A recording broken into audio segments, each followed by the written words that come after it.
Alright guys, thank you again for joining me. This is Cats with Jammas, and I'm bringing you guys bonus content out of the IPL Season 2 qualifiers. This is a matchup between VT desRow. Actually just desRow now. He did part ways with VT. He is our teal Protoss player here in the top right hand corner of Xel'Naga Caverns, and he is a very, very good guy as well. Hysterical guy to listen to as well. Plays a mean game of StarCraft in addition, so definitely I'm a fan of him. I'm also a big fan of our green Protoss player down here at the bottom left hand corner. Xel'Naga Caverns. He is FnaticMsiTT1. The man can straight up play StarCraft. So good with both abusive style sentry play, can play a very, very good straight up 4-gate game as well. So I'm really curious to see what both these players end up bringing at us here. This is high level PvP action, and unfortunately I do not speak French, and so I will not have any sort of conception of what they're saying, so do apologize for that, but that's okay. Looks like desRow, is he gearing up to do something weird out of the ordinary? No, I think he's just dancing his probe around here. He is going to drop down. Oh no, I take that back 100%. He is, in fact, going to go after something ridiculous. There's a Forge coming down. And let's see here. Looks like desRow going to drop down pylon number 1. He'll follow this up in a second. Is TT1 going to see this? No, he's not. He'll follow this up in a second by dropping this probe on the high ground here and then establishing photon cannons for a little while. Going to try and do as much damage as he can before TT1 is able to get out any sort of units out of his gateway. And looks like old TT1 is going to scout his opponent here in a bit. And as soon as he gets into this base and doesn't see a gateway, he knows that something is going to be up. Looks like photon cannon number 1 starting on the low ground. I like that positioning because desRow can run around with his probe up here for a little while, and the Zealot is not going to be able to fire down onto the low ground from up here while simultaneously chasing the probe like something like a Stalker could do.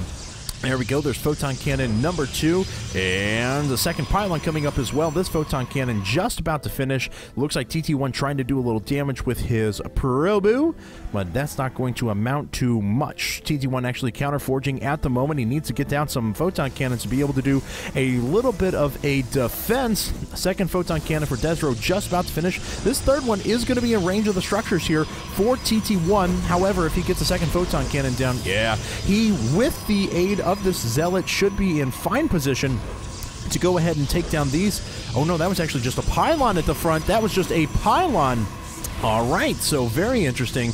That means that TT1 actually is going to have the advantage in photon cannons here, and he should be able to drive this back. The first one for desRow is going to finish a little bit earlier, but these two here are going to finish at the same time, and it looks like desRow is going to try and do a little bit of damage to the first photon cannon, try and get the advantage on it, but of course, that Zealot making its way up, that's going to kill the rest of these. desRow not going to be able to establish this next photon cannon. He is going to lose that pylon. That's going to put him significantly behind in this game. Is he transitioning out of this? Finally, we have an assimilator coming down. He is going to try and drop down some sort of a gateway eventually. There's our first gateway coming up. But yes, desRow is unfortunately committed a lot of resources to these photon cannons being up. I like the photon cannon at the wall here. And, oh man, how I wish I spoke French. That, anyway, I wish I could. I unfortunately don't know what they're saying. I'm sure anyone who speaks French that is listening to this VOD is like, Cat's pajamas. What an idiot. But that's okay.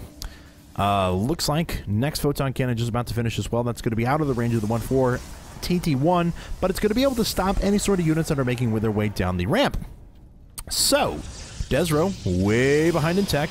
Cybernetics Core is already putting up warp gate technology for TT1. The gateway is just now about to finish for desRow, and we do have many gateways coming up for TT1 as well. He is going to be on a 3-gate, now a 4-gate warp gate build, and with the amount of units he has, he'll be able to pick apart these photon cannons with relative ease. There's still 4 photon cannons here. Nothing to sneeze at, but all he'll have to do is sit back, wait, warp in about 2 or 3 rounds of Stalkers, and he'll be able to pick off one at a time. Let's see here. What do we have back for desRow? Gateways 2, 3, and 4. So this is turning into a 4 warp gate himself. He's going to try and rally as many units as he can. He really wants to get some units down here to aid in the defense of the photon cannons. If he can keep those up for a little while and neutralize the damage that TT1 can do with his earlier warp gate timings, that's really his only chance at holding this, because all of these resources invested have come at the cost of all of his technology. Looks like warp gate technology just being researched for desRow as well, but he is back by almost 100 seconds. Now, this did come on the earlier patch, so still 140-second warp gate timings, not 160. It's also wider pylon ranges, things like that. So all of the earlier patch rules do apply here. Patch came mid-qualifiers. Looks like desRow going to make his way forward. Nope, nope, nope. He's not going to run in range of the foe. Oh, he does run in range of the photon cannon. Think he could have gone around the back there, but didn't. That's okay. TT1 now going to run it with a few stalkers. He's just warping these outside of his opponent's base. And that, I think, immediately is, well, not immediately going to force a GG, because he does have 4 stalkers coming out. But that's got to be close. Oh my god, if this pylon goes down, that is going to be devastating for desRow. desRow now finally bringing in his stalkers. He actually does get the damage done first, so he picks off 1 stalker there, is able to do a couple extra points of damage, tries to get away with 1 stalker, can't quite do it. Is TT1 going to equalize? It looks like he will. It's going to force desRow to pull some more probes once again. Probes are being pulled, and here we have another 4 stalkers coming in for TT1. That could put an end to desRow's shenanigans. Looks like he'll be able to warp in a few units here. 3 more warp gates warping into the back. That is almost all of desRow's army, though. Or resources, I should say. TT1 putting in another pylon. And he's going to move up with another few zealots. And I think that is going to spell doom. Yes, doom for VT desRow. So here comes TT1, going to make his way in. Do a little bit of damage to this warp gate as well, just waiting on yet more and more and more units to come in. He is now up by 10 workers. Here comes the full-on engagement, and desRow does manage to pick off a couple of those zealots, but all of his in turn were destroyed. Warping in as many more as he can, but TT1's already bringing in some more himself. And that's going to be the rest of the units killed. TT1 going to be able to steamroll the rest of this force. He'll be able to pick apart these pylons as well. And there's just a couple of zealots up with relatively low health. The zealots for TT1, though, getting in, doing great damage to all of those stalkers. There's the GG out of desRow. And so TT1 does take game number 1 of this best of 3 set here out of the IPL Qualifiers Season 2, Qualifier number 1. So don't go anywhere, guys. Game number 2 coming up momentarily.